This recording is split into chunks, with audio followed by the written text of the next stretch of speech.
네, 안녕하세요. 신기수입니다. 자, 오늘 시장이, 이제 상당히 좀 이제 급반등이 또 나오죠. 요즘에 뭐 우리 시장이 뭐 변동성이 상당히 이제 큰 것 같아요.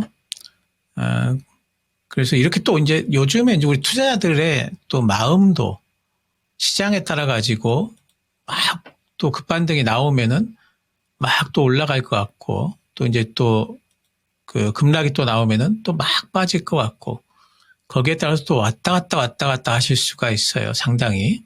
제가 지난주 월요일 날 이 시간에 시장이 이격 조정에 들어갔다라고 말씀드렸습니다. 그 지난주 월요일 날이 이 음봉이 나온 날이죠.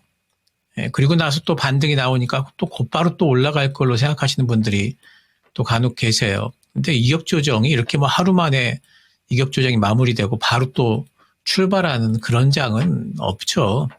이격이 또 웬만해야 말이죠. 예, 제가 뭐 계속 보여드렸습니다만은 61선 이격도가 이렇게까지 높게 올라와 있습니다.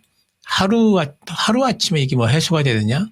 그렇지 않죠. 그래서 이게 어느 정도 해소가 되려면은 적어도 이제 이격도 한 110 이하 이 정도까지는 빠져야 돼요. 그러려면은 어느 정도 기간 조정이 좀 필요합니다. 가격 조정이 들어오지 않고 기간 조정이 들어올 거라 말씀을 드렸고 실제 그런 기간 조정 형태를 보이고 있죠. 그래서 이번 주도 내내 이렇게 기간 조정 형태를 보일 겁니다. 옆으로 흐르면서. 특히 이제 다음 주에 뭐 우리 설 연휴도 있고 하기 때문에 이번 주 뭐 또 날아간다 이렇게 생각하시면 안 되고요. 적어도 일주일 이상은 기간 조정 형태를 보이면서 그러다 보면 여기 밑에 초록 색깔이 61선인데 이렇게 올라오면서 주가하고의 이 이격이 좁혀질 거 아니겠어요? 그래서 그런 과정이 필요한 겁니다.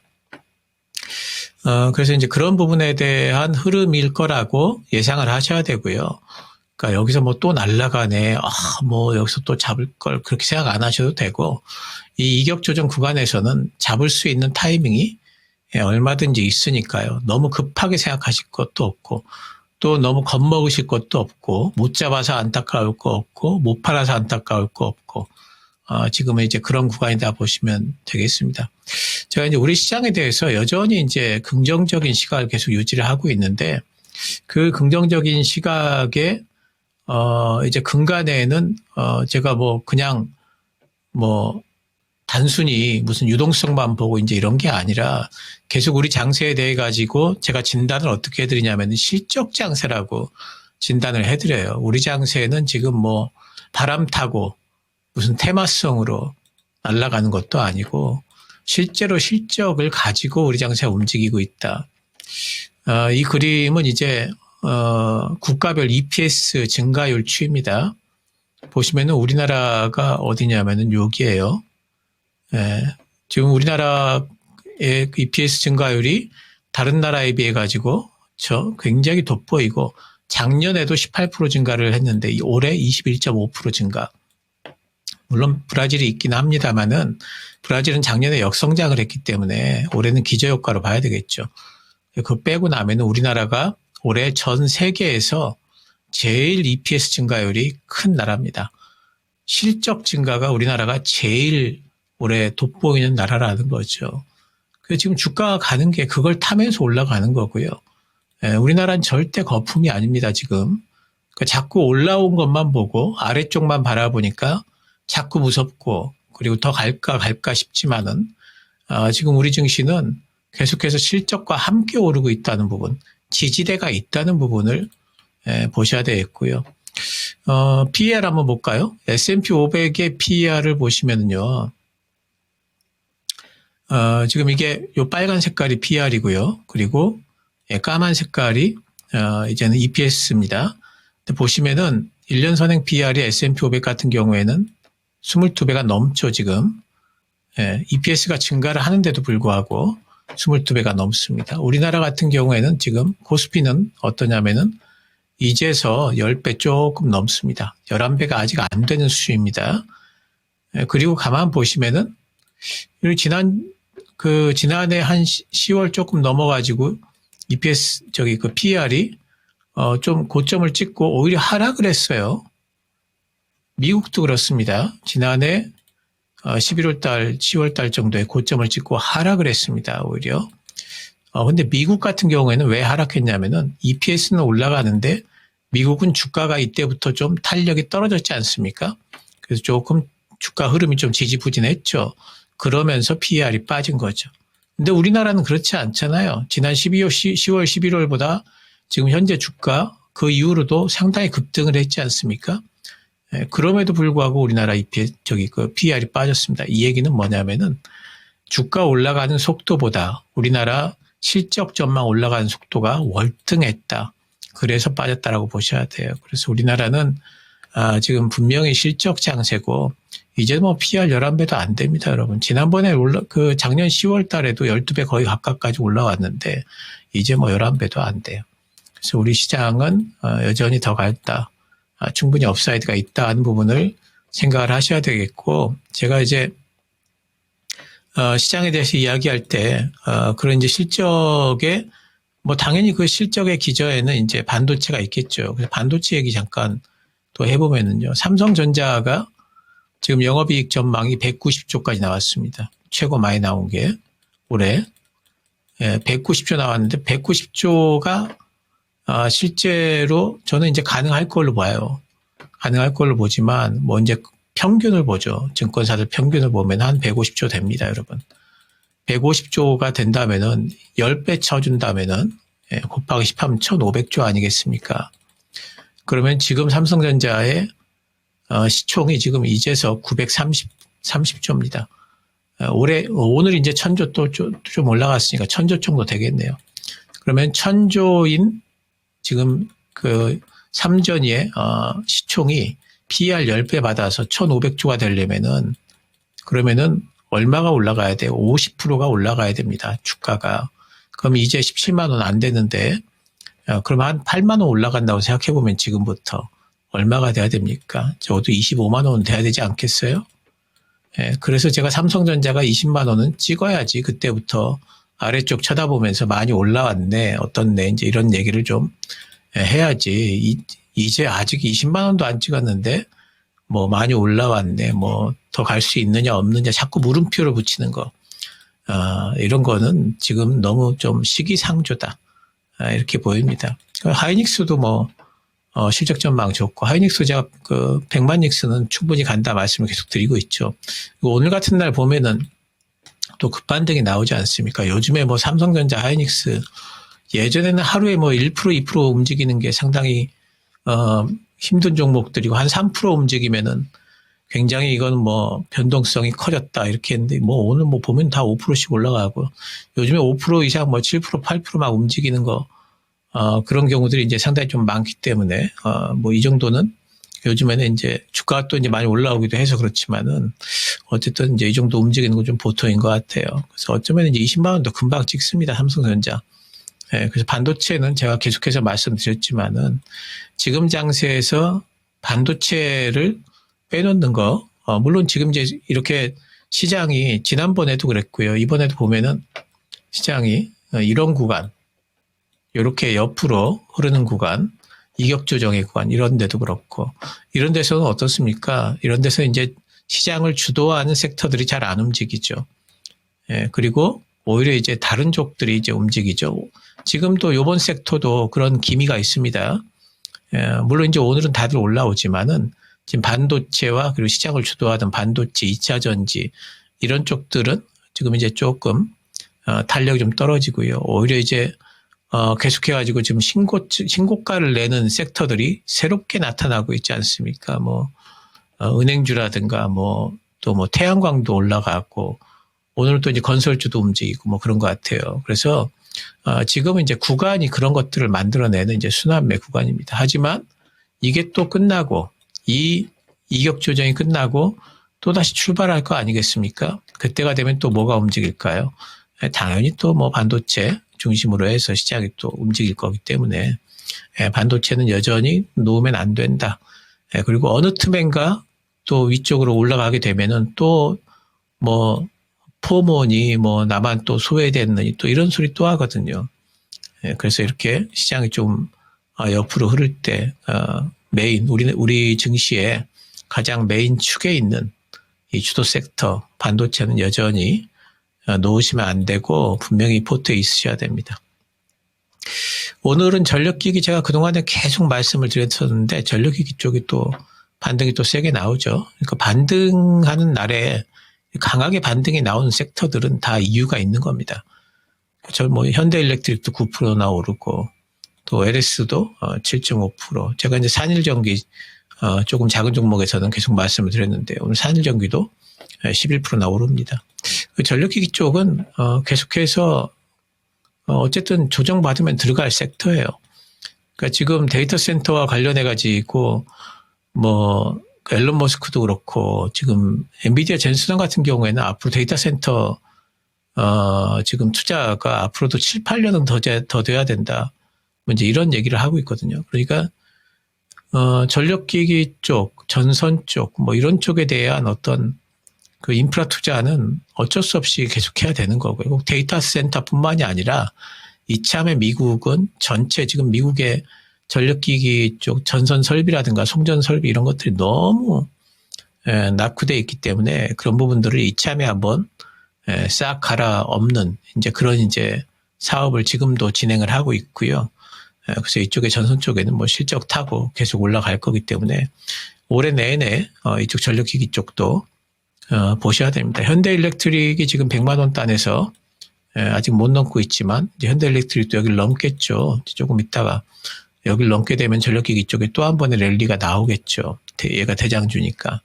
그런 것들을 생각을 하시면서 전력기기 쪽도 오늘처럼 올라갈 때 사지 마시고요. 음봉 나올 때 또 매수가 가능한 섹터다 보시고요. 또 그동안에 또 제가 화장품 얼마나 많이 말씀을 드렸습니까? 오늘 결국은 이제 아모레퍼시픽 못 참고 올라오죠. 아모레퍼시픽이 흑자 전환을 했습니다. 그동안에 뭐 중국 쪽의 사업 잘 안 되고 또 미국 쪽이랑 그런 쪽에 펼쳐놓은 사업들이 아직까지 결실을 못 맺고 했는데 이제는 그쪽에서 결실이 좀 나오는 것 같다. 실리콘투하고도 협업을 했고 하면서 이제는 아모레퍼시픽이 이제 흑자 전환에 성공했다라는 소식을 가지고 올라갑니다. 그러니까 뭐 이제 그쪽 어쨌든 우리 K뷰티는 북미 쪽에서 이미 성장을 잘 하고 있고 플러스 해가지고 유럽과 그리고 중동까지 지금 진출을 하고 있습니다. 그래서 뭐 아마도 제 생각에는 앞으로도 3, 4년은 성장세를 가져갈 거예요. 그래서 올해 내내 화장품 섹터도 제가 실적 성장 섹터다 계속 말씀을 드렸지 않습니까? 아모레퍼시픽 제가 이제 뭐 제일 탑픽으로 말씀드린 종목은 APR인데 APR도 꾸준히 APR은 뭐 지금 오늘 기사를 보니까 이쪽에 매출이 뭐 그 1조 4천억 정도로 해가지고 메디큐어 쪽에서 단일 브랜드 매출로는 우리나라 그 화장품 역사상 최대 단일 브랜드 매출을 가졌다고 그래요. 그 정도로 좋습니다. 근데 이제 그 확실하게 지금 30만 원을 넘기 위해서 지금 힘 모으기 과정이라 보시면 되겠고요. 뭐 달바라든가 실리콘투 이런 종목들도 다들 실적들이 좋습니다. 그래서 화장품 쪽은 지금도 여전히 눈여겨보셔야 되겠고요. 금융주들 오늘 올라오죠. 하나금융 계속 신고가 내고 있습니다. 이번 조정 시장이 막 흔들릴 때 안 흔들리고 올라가죠. 막 올라갑니다. 물론 실적 좋아요. 근데 뭐 은행주들 실적 좋을 거 뭐 이제서야 안 거 아니거든요. 우리 금융주도 마찬가지고 또 증권주들 키움증권 실적 좋을 거다 그러면서 또 막 이제 올라왔고 또 미래에셋증권 오늘 그 실적도 잘 나왔고 그러니까 이게 뭐냐면은 그동안 이제 시장이 이제 그 막 상승할 때는 주도주 위주로 상승을 할 때는 살살살살 오르다가 이제는 주도주 섹터에서 조금 뭔가 이격 조정이 좀 들어오니까 이런 쪽에서 이렇게 올라가는 거죠. 그러니까 하나의 순환매 형태다. 이렇게 이제 보셔야 되겠고. 그럼 지금 들어가도 되느냐? 실적 좋으니까. 또 그런 건 또 아닌 것 같죠. 또 너무 많이 올라왔고 또 갑작스럽게 이렇게 올라간 각도가 이렇게 좀 급해지지 않습니까? 그러니까 이럴 때 들어가시면 안 돼요. 이럴 때 들어가시면 안 되고. 항시 조정이 들어올 때 그럴 때 들어가셔야 됩니다. 지금은 이제 가지고 계신 분들의 영역이다. 가지고 계신 분들은 뭐 지금 굳이 매도할 필요가 없죠. 실적 전망이 좋기 때문에 조금 더 갈 걸로 보고 있습니다. 태양광도 마찬가지죠. 태양광도 보시면은 이제 뭐 하나솔루션 관련한 리포트 나오면서 끌어올립니다. 그리고 뭐 정부에서도 이제 정책도 좀 받쳐주는 것 같고. 근데 갑자기 이렇게 끌어올릴까? 그거는 아무래도 이제 시장이 전체적으로 주도주들이 이제 쉴 만한 구간에 오니까 이런 쪽들을 이제 끌어올리는 거죠. 그래서 이제 이것도 하나의 순환매의 형태다 이렇게 보고 있고요. 지금 뭐 이런 종목들 지금 뭐 들어가겠어요? 지금 들어가는 거는 분명히 이거 안 되죠. 이렇게 올라갈 때 들어가는 거. 5만 원까지 왔습니다. 5만 원을 바로 넘을지 어떨지 모르겠습니다. 그래서 저 같으면은 4만 원 넘고 5만 원 넘고 이렇게 라운드 넘버를 지금 연속 돌파를 할 수가 있을까? 하나 넘는 것만 해도 상당히 힘을 많이 쓸 텐데 연속적으로 4만 원, 5만 원을 바로 넘을 수가 있을까? 뭐 이런 생각이 들죠. 신규 매수는 절대 하지 마시고요. 그리고 가지고 계신 분들도 지금부터는 비중을 조금씩 줄이면서 항상 이렇게 지금 당장의 실적이 아니라 앞으로 미래에 이럴 수도 있다라는 가능성만으로 움직이는 이런 종목들, 그리고 순환매 양상으로 이렇게 잡아 당겨주는 종목들에 대해서는 너무 큰 욕심 부리지 마시고 지금은 이렇게 어느 정도 대응을 좀 하셔야 되지 않을까 좀 생각이 좀 되네요. 자, 우리 시장 앞으로 이제 그러면은 뭐 어떻게 될까? 저는 이제 이번 주는 어쨌든 옆으로 이제 횡보하는 정도. 그러니까 뭐 시장은 아마도 5천 정도에서 뭐 5,300 정도 요 사이에서 왔다 갔다 하지 않을까 싶습니다. 설 전에는. 그리고 설 이후에 뭐가 있느냐면은 25일 날 엔비디아 실적 발표가 있습니다. 그래서 엔비디아가 실적이 어떻게 나오느냐, 물론 이제 이번 실적도 중요하지만 또 이제 실적 가이던스를 어떻게 내느냐에 따라 가지고 이제 시장이 많이 달라질 걸로 봅니다. 지금 엔비디아는 옆으로 지금 횡보를 지금 하면서 좀 눈치 보기를 하고 있습니다. 엔비디아에 대해서 시장 투자자들이 빠지면 들어오고 조금 올라가면은 단기 매도를 하는 스타일이에요. 왜 이렇게 눈치 보기를 할까? 그러면 엔비디아에 대해서 너무 고평가됐다라는 의견도 있고, 아니다, 앞으로도 갈 폭 많이 남았다라는 의견도 있어요. 이 부분에 대해 가지고 이제 이번 실적 때 25일 날 엔비디아 실적 발표를 통해서 지금 잘 되고 있다는 건 거의 확실해요. 이거는 뭐 그냥 하나의 이제 상수로 봐도 됩니다. 지금은 잘 되고 있는 건 확실하고 이번 실적 잘 나올 건 확실한데 앞으로 다음 분기에 대한 실적 가이던스도 여전히 좋을 것인가에 대해서 시장은 확인하고 싶은 거죠. 젠슨왕이 요즘에 내놓는 얘기를 보면은 굉장히 엔비디아의 주가에 대해서 불만이 많은 듯 보입니다. 계속 뭐 이제 오늘도 뭐 뭐 AI 투자에 대해 가지고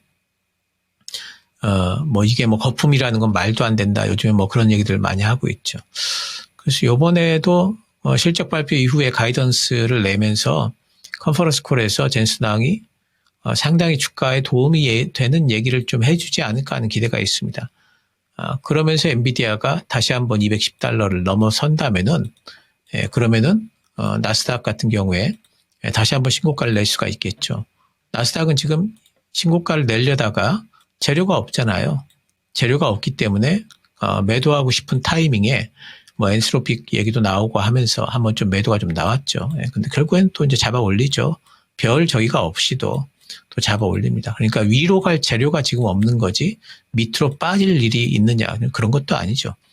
그러니까 나스닥이 지금 한 번 더 가려면은 아무래도 엔비디아발 모멘텀이 작동을 한번 해줘야 될 것 같습니다. 근데 그게 가능할 걸로 보이기 때문에 저는 이제 엔비디아 실적 발표 이후에 상방으로 한번 당겨지지 않을까, 한 번 더 나스닥에 한파동이 좀 나오지 않을까 생각을 하는데, 이제 가령 이제 거꾸로 이제 그것에 반대되는 경우도 또 생각은 해야죠. 그럴 경우에는 엔비디아의 어떤 실망감에 표출되는 조정 장세가 들어온다. 그러면 이번에는 조금 깊게 들어올 수가 있습니다. 나스닥 같은 경우에도 이번에 어쩌면은 한 2만 정도까지도, 이 정도까지도 들어올 수가 있기 때문에 이번에 엔비디아 실적 발표가 상당히 중요하다 이렇게 봐야 되겠고, 만약에 나스닥이 여기서 그냥 돌파를 못하고 꺾여버리는 경우에는 우리 시장도 어쩔 수 없이 따라서 내려오겠죠. 그래서 이번에 엔비디아 실적 발표가 상당히 중요하다 이렇게 보입니다. 오늘이 월요일이고 다음 주 월요일은 연휴이기 때문에 이번 주 전략을 좀 말씀을 좀 드린다면은, 이번 주에는 이제 주 후반으로 갈수록 제 생각에는 현금을 좀 만드시는 게 좋습니다. 왜냐면은 시장 끝나고, 연휴 끝나고 나서의 우리 시장도 엔비디아 실적 발표를 쳐다보고 있기 때문에 뭐 엄청나게 위쪽으로 막 날아가는 장세는 아닐 겁니다. 이번 주에 반등이 나오고 반등이 또 어쩌면 내일은 또 한 번은 또 신고가를 좀 썼다가 또 빠질 수도 있어요. 그래서 이번 주에는 조금 시장에 반등이 나올 때 현금화를 조금씩 시키면서 현금을 들고 연휴를 보내시는 게 어떨까 하는 생각이 좀 있고요. 이제 시장이 조정받을 때마다 이제 사야 될 섹터로는 제가 늘 말씀드리는 반바지, 반도체, 바이오, 2차전지. 2차전지도 보면은, 2차전지 같은 경우에도 요즘에 이제 쉬고 있지만, 결국에는 이제 코스닥이 지금 끝이 아닐 거 아니겠습니까? 그러면 에코프로 BM이라든가 에코프로라든가 다 들어 올려질 거고, 오늘은 LNF가 살짝 조금 더 올라오긴 하지만, 거기죠, 차트가. 그래서 2차전지도, 코스닥 올라오면서 더 갈 수 있을 겁니다. 굳이 지금 가지신 분들, 매도를 한다거나 이러실 필요는 전혀 없고요. 오히려 2차전지도, 쉬는 구간에서 조금 더 들어가야 되지 않을까, 생각을 하고 있고. 바이오도, 오늘 같은 경우에는 이제 바이오 쪽이, 알테오젠이 살짝 좀 반등이 나오는데, 알테오젠은 아무래도, 코스피 이전 이슈가 있기 때문에 다른 쪽으로 접근 좀 하시면 좋지 않을까. D&D 파마텍도 또 박스권 하반까지 좀 빠졌고요 하니까 이런 쪽들도 괜찮겠다 싶은 생각이 있습니다. 또 아까 말씀드렸던 전력기기, 통신장비, 화장품 다 좋고, 또 자동차도 지금 매수할 만한 구간입니다. 현대차 이번 시장 조정에 동반하진 않고 있죠. 지난번에 자체적으로 조금 빠졌었고, 자동차라든가 또 엔터주들 제가 계속 말씀을 드리죠. 하이브도 저는 더 갈 수 있다 보고 있습니다. 이런 쪽 위주로 해서 조정이 들어올 때마다 모아가시면 좋을 것 같습니다. 자, 시장은 여전히 업사이드 충분하다. 하지만 엔비디아 실적 발표가 하나의 이제 어떤 방향으로 전개가 될지는 한번 우리가 확인해 볼 필요는 있다. 이렇게 말씀드리겠습니다. 신기우셨습니다. 감사합니다.